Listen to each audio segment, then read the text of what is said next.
the amount of bike you're getting for the money with this Calibre Line T3 is just absolutely ridiculous.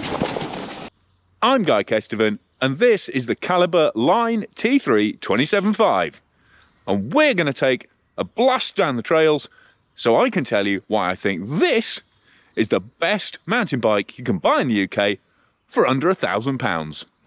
So, first bit of admin, it's only £999 if you buy a Go Outdoors members card for a £5.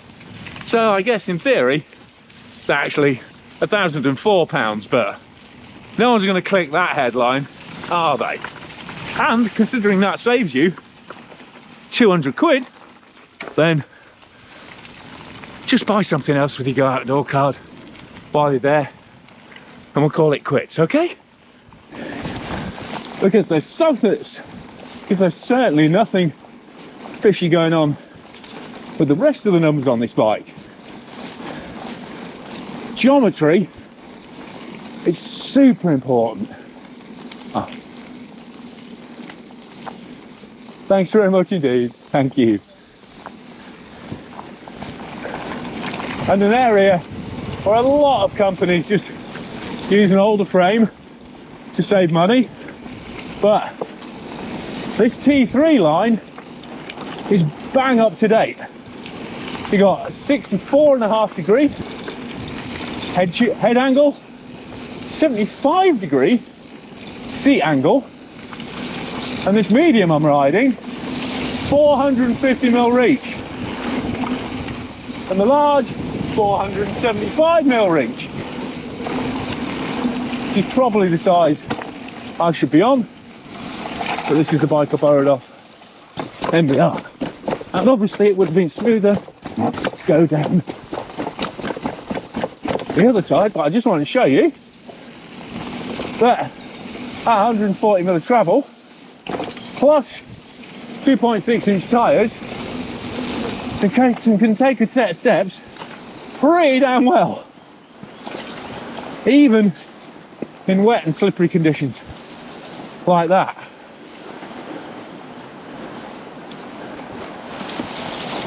The only slight glitch maybe is that bottom bracket height is a little high, but I'm not going to blame it for shuffling off to the side there. That was entirely on me and my steering. And I don't know if you heard that clunk there, but that was a dropper post popping back up, because as you can see, you've got an underbar lever there for a KS Rage post. And again, it's not the longest stroke at 125mm, but the fact you're actually getting a proper dropper is really big news for under £1,000. And that's not where the excellent spec stops. Okay, so the bar doesn't have any guidelines on it, so you're going to have to get the tape measure out to centre it yourself. But at 780mm wide with a 45mm stem, it's ideally proportioned to make the most of that fully up-to-date geometry. And you even get lock-on grips as well. Plus you've got SRAM NX 11-speed shifters and SRAM level brakes.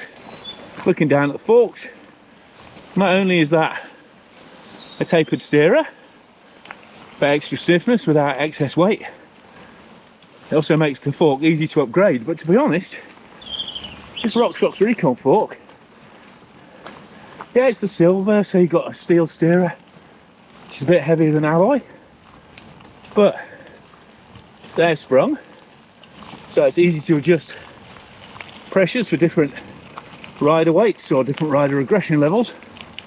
And you've even got a lockout stroke compression adjust lever. Then down the bottom you got rebound damping as well. And before I forget, it's through axle. So it's a proper, fully functioning, trail ready fork. Again, not something guaranteed on all bikes at this price by any stretch of the imagination. You've got a single chain ring, you've got external bearing BB, and you've got plenty of room around that big rear tyre thanks to that chainstay plate design. And I just wrote a piece on things you need to look for in a bargain bike, a bike perfect. And I use this bike because it ticks every single box apart from one, which we'll go into later. But it doesn't matter how many boxes you tick on the Excel spreadsheet of things a budget bike should have if it isn't fun and easy to ride on proper off-road terrain. And that's where Calibre have always massively over-delivered for the price. I mean, I actually reviewed the original line a few years ago when it was cheaper, and again it had a lot of these features, but that really delivered. And of course, morning, there's the legendary Boss Nut full suspension bike, which I have got some very exciting news about, and a video hopefully coming up soon with Johnny and the design team at Calibre. And then they went full enduro with the Sentry, and at every moment those guys have nailed it in terms of delivering proper mountain bike performance and fun for less than anyone else. And while those SRAM level brakes might not be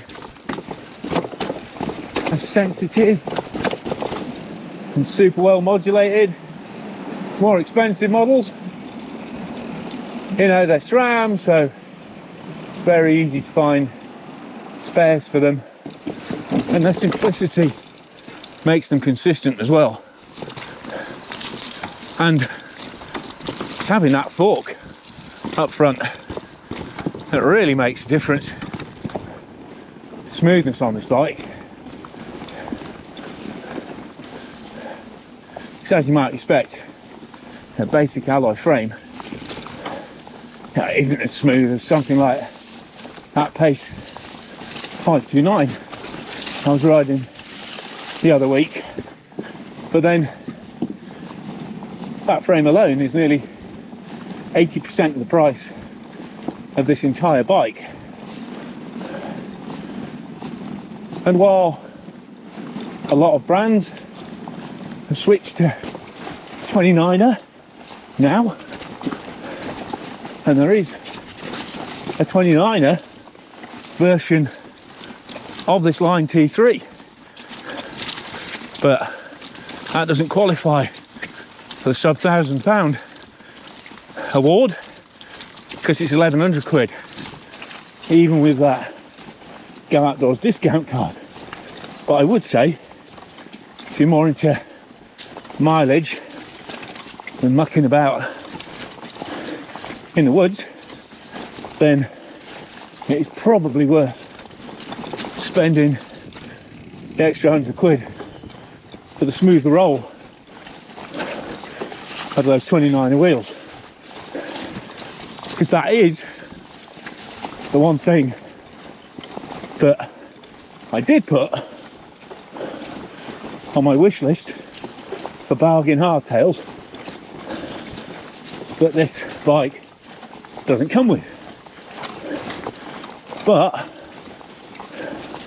because they've gone with 2.6s, and because they're a proper Maxxis tyre with an XO casing, you can run them low enough on pressure that they give a really useful cushioning to that slightly blunt alloy frame without risking popping them like a party balloon. And while a recon tread is obviously designed for speed rather than max traction, with this kind of footprint I'm actually pretty impressed. But you know, have a look for something like a DHF online, because while 29ers are definitely in the ascendancy and 27.5 is potentially going to be obsolete eventually, that means you can get some absolute bargains on tyres at the moment. So stock up with some quality rubber while you can. But the really good news is this T3 line gets proper boost axle width as well as bolt through axles front and rear, so it's fully ready to take all the latest wheels if you feel like upgrading them, which again, often not the case on bikes at this price. And I know I tend to concentrate on top end bikes on the channel just because those are the ones that brands generally send me, but the ones I'm really passionate about are these really price sensitive ones, because if you get bikes like this right, the gateway bikes to having a great time off-road, then you've got someone hooked for life. But if you cut corners with geometry or performance or playability, then you're going to put them off for life. But you'll notice I've been very careful to talk about the Line T3 here, because there is a Line T2 which on the face of it looks a really good bike. 120mm fork, slightly steeper head angle, but not a problem if you want to ride more XC stuff. Plus 27 by 1.5 by 2.4 tyres. Again, probably a bit lighter, a bit faster rolling, so no worries there. Then you get full Shimano stop and go gear, albeit in 10 speed, but the same gear range as this, and that only comes in at 800 quid. So why am I saying spend the extra on this bike? Because that still gets a RockShox Recon fork, so yeah, it's good quality suspension as well. Well, the difference is, well, that's the older frame, so while the geometry is still really good, you're getting older standard axles.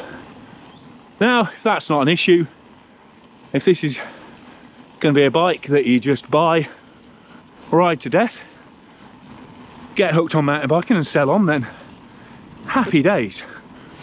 But if you think you might want to upgrade it with better wheels, etc., should not be filming one-handed over this bit, then you are going to want this Line bike, this Line T3 with the boost axles. But it's entirely up to you. It's not the bike to get if you want to do bike packing, or, you know, stick a rack on and go commuting, because it's got no mudguard mounts, it's got no rack mounts, which you will still find on a lot of sub £1,000 hardtails. And also, if I'm honest, even though these Recons are a relatively quick tread, these big 2.6 inch tyres still feel a bit draggy on the road. And I'm certainly not saying this bike isn't equal to more expensive machines either. You know, you are a little short-changed in terms of gear ratios. You only got 11, not 12 speed. It's an 1142 block, not 1052. And everything just feels a bit more basic. terms of brakes and frame, but I'm still riding exactly the same trails as I was a couple of weeks ago on an £8,000 carbon fibre Yeti ASR, and I'm still properly enjoying it too, maybe even more, because I'm not fixated on, you know, what's wrong with the bike. Whoa! And I fell off that in the same way as I've just looped out on this and fallen over.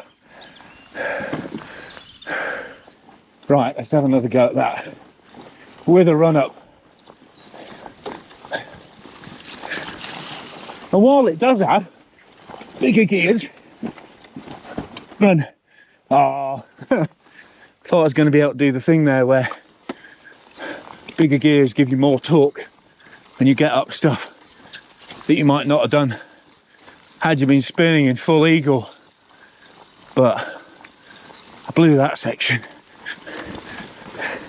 Come on, Calibre. Yes, but not that one. Whew. Oh yeah, the weight is pretty reasonable on this bike too. Well, 14.5 kilos, which is certainly a lot lighter than you're going to get from a full suspension bike with this kind of capability, which is also going to cost a hell of a lot more. Good on you, Calibre. And the nice thing is, because it's go outdoors, although I imagine a lot of people will buy this bike online, there are shops that you can go into and pick up this bike already built, so you don't have to get the spanners out yourself. Although, you know, there are again some bits that would benefit from a bit more time on them, like there's more cable sticking out than there needs to be, but it's a externally routed frame, so no dramas in terms of getting to those control pipes, and also just some nice little details as well that you wouldn't expect necessarily. All right, cheers. At this price, you know, the fact that it's not just a straight drilled hole for that dropper post, it's actually got a little plastic cowl over the cable. Oh, that's the other thing I meant to say. So I need to be negative as I can about bikes, because getting roasted on single track at the moment for every bike review being super positive. It needs proper chainstay protector on it, because although this NX rear mech does have a clutch on it, the chain is getting whipped about on rougher sections, and that's starting to chip up the little plastic cover on there. But the main thing is, I'm not getting whipped about on the rougher sections. In fact, this bike is just super impressive. Sorry, single track. Just got to be positive about this one. So, there you go. Not a mega long review, but then it doesn't take long to work out that this bike is really something special for under £1,000. Excellent geometry, cracking fork, fully future-proofed frame and fixtures. Oh, I forgot, you even get an accessory mount under the top tube there, as well as a bottle cage mount. Bar and stem are on point, even get lock-on grips. SRAM stop and go, works fine. Don't really care that it's got a Sunrace cassette and a KMC chain. They'll probably, you know, they might well last longer. You know, just muscle up on that 1142 sprocket at the back. It's what we ran for years when we were converting single speeds ourselves, and the fact it's got a single ring of standard, again, puts it head and shoulders in front of a lot of bikes of this price, as does the fact it's got that KS Rage seat post with a proper underbar shifter on it. So again, yeah, little short changed on gears. You know, maybe you'd want the longer dropper. Maybe 29er wheels are the better choice, or maybe you just need a fit, forget, use up and discard bike, in which case maybe look at that Calibre Line 2 with the Shimano kit, but the older axle standard. Either what, you know, whichever way you go, whether you go with the T329, whether you go with this T327.5, or you go with the T2, Calibre are back, and they're absolutely bossing it with their budget bikes again, which is fantastic. Like I say, such an important category for mountain biking as a whole. And speaking of bossing it, look out for a review of a very, very important prototype, as an old friend returns to potentially overturn the discount full suspension bike scene again. But for now, massive thanks to MBR and Calibre for letting me have this bike for a while. Huge thanks to my regular channel supporters for, you know, putting money to my regular channel supporters, and to my Patreon subscribers, because those are the guys that mean I can spend time out here in the woods taking videos of these bikes, not just riding them and writing them up for the website. And also, if you join on Patreon, which is a monthly subscriber membership, then for about the price of a cup of coffee a month, you get exclusive early and behind the scenes edits, and you get them ad free. But click for notifications, click for subscriptions, give this a thumbs up, like if you've liked the line, and tell your mates about the channel, because your word of mouth and your recommendation is the most important thing for helping the channel grow. But for now, I've been Guy Kesterman on Guy Kest TV, having a thoroughly splendid time lining up some of my favourite local test single track on the latest Calibre T3 27.5.